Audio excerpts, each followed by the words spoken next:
নমস্কার, রাধে রাধে সবাইকে। Blog with hungry ফুডলার্সের সবাইকে স্বাগত জানাই। আশা করি সবাই খুব ভালো আছো। ব্লগটা একদম সকাল সকাল শুরু করলাম।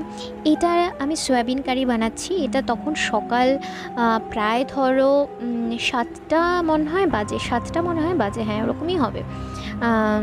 7টা থেকে 7:30টার মধ্যেই আমার এই সকালের ব্রেকফাস্টের তরকারিটা কিন্তু রোজ রেডি হয়ে যায়। আর বিশ্বাস করো, আমি এখন প্রায় ঘন ঘন সকালবেলা ব্রেকফাস্টের জন্য না নিউট্রেলা বানাচ্ছি। কারণ একটাই, সেটা হচ্ছে আমার ভীষণ ভালো লাগে নিউট্রেলা খেতে। আমার বরেরও ভালো লাগে, তবে আমার শ্বশুর শাশুড়ি খুব একটা পছন্দ করে না, কিন্তু আমার ভালো লাগে বলে আমি বানাই। ওরাও খায়, আলুগুলোকে বেছে বেছে একটু বেশি করে খায়, অল্প করে খায় নিউট্রেলা, কিন্তু খায়। তো সকালের তরকারি তো ডান। তারপর স্নান টান করে আমার মিস্টার গাঙ্গুলি অফিস বেরিয়ে গেল।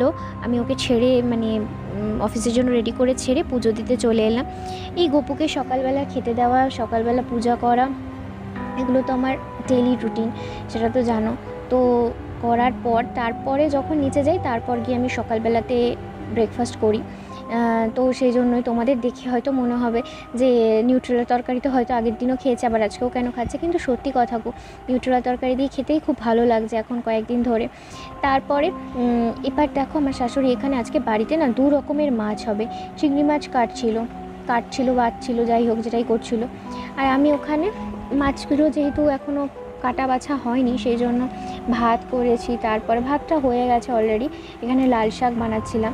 আজকালকার লাল শাকগুলো সত্যিকারের, বিশ্বাস করো, দেখে মনে হয় না পুরোটাই রং দেওয়া রয়েছে, কোনো অর্গানিক তো একেবারেই নয়। কিন্তু কি করা যাবে, যা বাজারে পাওয়া যাচ্ছে তাই।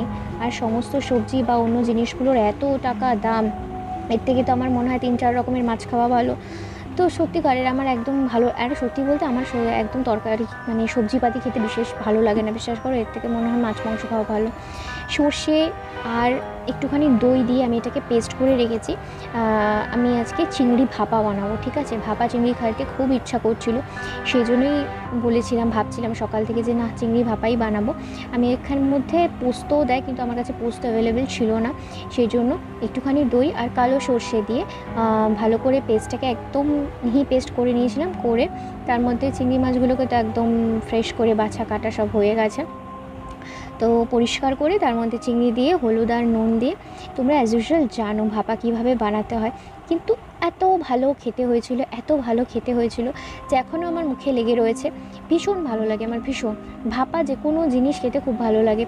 ইলিশ হলে তো সেটা কোনো কথাই রাখে না, চিংড়ি মাছও ভীষণ ভালো লাগে। যতবারই হলুদটা দিচ্ছি না, আমার খালি মনে হচ্ছে হলুদটা একটু কম হয়ে গেল, সত্যি গো, বিশ্বাস করো।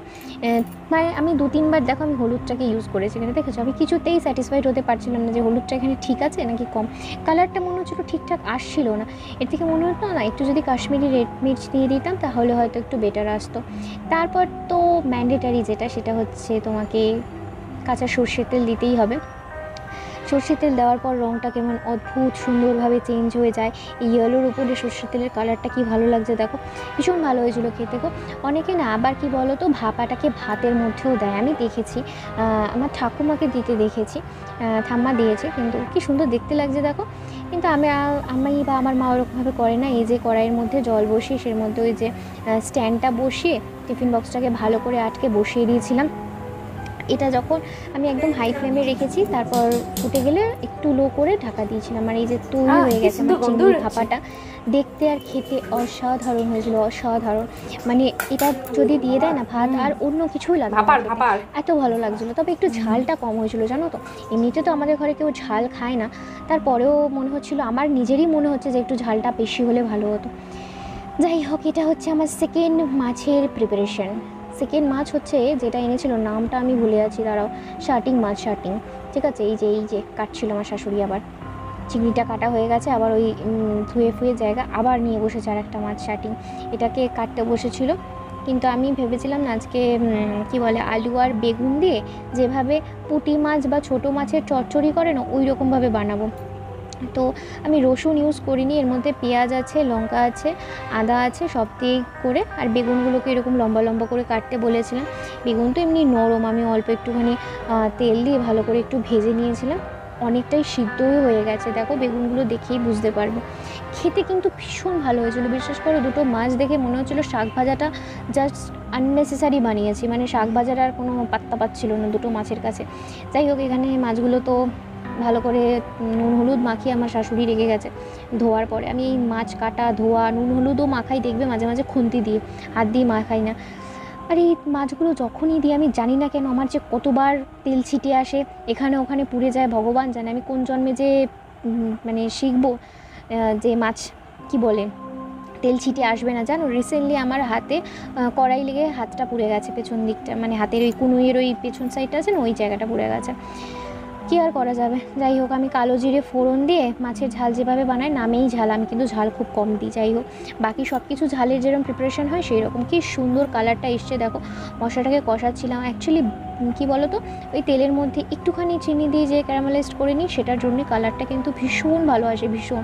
দেখে মনে হচ্ছে এই মশলা কষানোটার মধ্যে যেন মাংস রান্না করবো, এতটাই ভালো লাগছে। যাই হোক, খেতেও খুব ভালো হয়েছিল।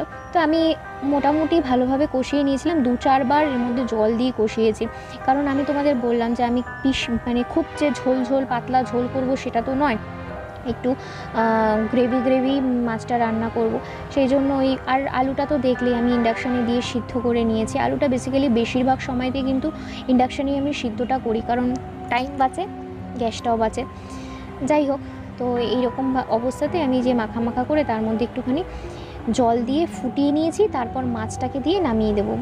দেখতে পাবে, মনে হয় না আমি, জানো তো, এই ক্লিপসটা নিতে না একটু ভুলে গিয়েছিলাম। এরপরে যখন জলটা দিয়ে ফুটিয়েছি সেটা আমার মনে পড়ছে না, মনে হয় একটু ভুলে গিয়েছি। তো যাই হোক, আমার খেতে ভীষণ ভালো লেগেছিলো। আর সবাই কি জানি, ফার্স্টে সবাই না তোমার ইয়েটা খেয়েছে, চিংড়ি ভাপাটা, তারপর খেয়েছে এই মাছটা। সবাই প্রথমেই বলছে চিংড়ি ভাপাটা লাস্টে খেলে ভালো হতো, আগে যদি এটা খেতাম, এই মাছটা খেতাম, তাহলে বেশি ভালো লাগতো।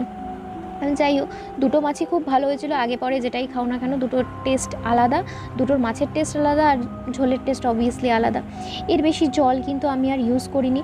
সবথেকে বড় কথা, তোমাদের তো আগেও বলেছি, আমার ভীষণ তাড়া থাকে এই সময়টা, আমার গপুকে খেতে দিতে যেতে হয় না। এই দেখো, আমার কিন্তু রান্না হয়ে গেছে, বললাম না লাস্ট ক্লিপসটা তোমাদের সাথে নিতে ভুলে গেছি।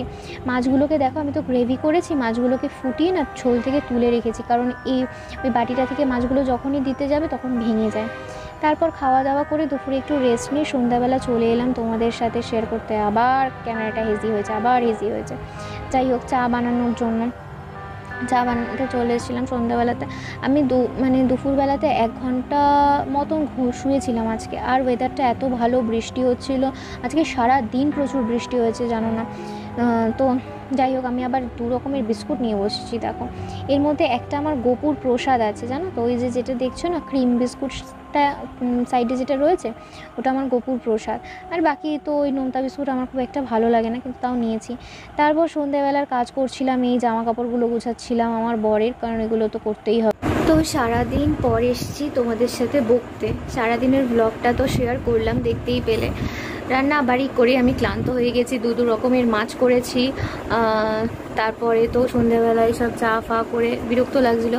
আর সকালবেলাতে জানো তো, আমি তোমাদেরকে দেখালাম কি নিউট্রেলা করে পুজো দিতে গেছি। স্নান করার আগে আমি আজকে আবার করেছি, কী বলে, বিছানার চাদর জামা কাপড়গুলো সব কেচেছি আবার। কিন্তু আমি একদম ডিটারমাইন্ড ছিলাম যে আজকে বৃষ্টি হবেই।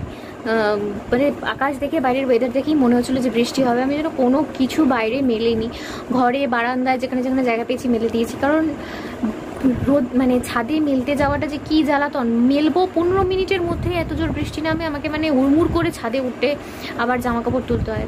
ওই রিস্কটা আর নিই, কারণ আমি নিই না এখন, সত্যিকারের বলতে আমি বেশিরভাগ সময়তে এখন ঘরেই মেলি, কারণ প্রত্যেক দিন জামা কাপড় কাচার ব্যাপার থাকে, প্রত্যেক দিন এগুলোকে কাচতে হয়, তো ছাদে মেলি না। এই বর্ষাকালটা মেলবো না। আমার আবার একটা ব্যাপার আছে, কি বলো তো, আমার মনে হয় কি, সূর্যের আলোতে যদি না শুকাই না, কেমন একটা যেন লাগে। তো ঠিক আছে, কিন্তু এখন ওই বারবার গিয়ে করাটা সম্ভব হচ্ছে না, সেই জন্য এখন ঘরেই বারান্দায় যেখানে পাচ্ছি সেখানেই মেলছি। তো যাই হোক, এখন সন্ধ্যাবেলা চাটা খেলাম, তো আবার ওই তোমাদের দেখালাম কি জামা কাপড় গুছাচ্ছিলাম, ধুচ্ছি, জামা কাপড়গুলো তো গুছিয়ে রাখতে হবে, গুছাচ্ছিলাম। তো আপাতত আমি কি বলবো, ক্লান্ত, আর ভালো লাগছে না কোনো কিছু করছে। তো ব্লগটা এখানেই শেষ করে দিই। এখন মিস্টার গাঙ্গুলি বাড়ি আসেনি, আসুক। এমনিতে তো বাইরে বৃষ্টি পড়ছে, ছাতা ফাতা আছে ওর কাছে, খুব একটা অসুবিধা নেই। তো ও বাড়িতে আসুক, কিছু একটা স্ন্যাক্স খেয়ে তারপর আবার রাত্রিবেলা গপুকে খেতে দিতে যাবো। ছাদের মধ্যে তো এখন আর একটু ঘোরা হচ্ছে না, কারণ ছাদে যদি 5 মিনিট হাঁটি তারপরেই বৃষ্টি নেমে যাচ্ছে, মানে ঝিরিঝিরি ঝিরিঝিরি করছে পড়ছে। তারপরে আমি একটা শেডের মধ্যে, ছাদের মধ্যে একটা শেড মতো আছে সামনের দিকে, তো ওইখানটা দাঁড়িয়ে দাঁড়িয়ে একটু কথা বলি, দুজন মিলে গল্প করি, আবার নিচে চলে আসতে হয়। তো ঠিক আছে, চলো ব্লগটা এখানেই শেষ করছি। নেক্সট একটা ব্লগে তোমাদের সাথে খুব তাড়াতাড়ি দেখা হচ্ছে। ভালো থাকো, সুস্থ থাকো, সবাইকে ভালো রাখো।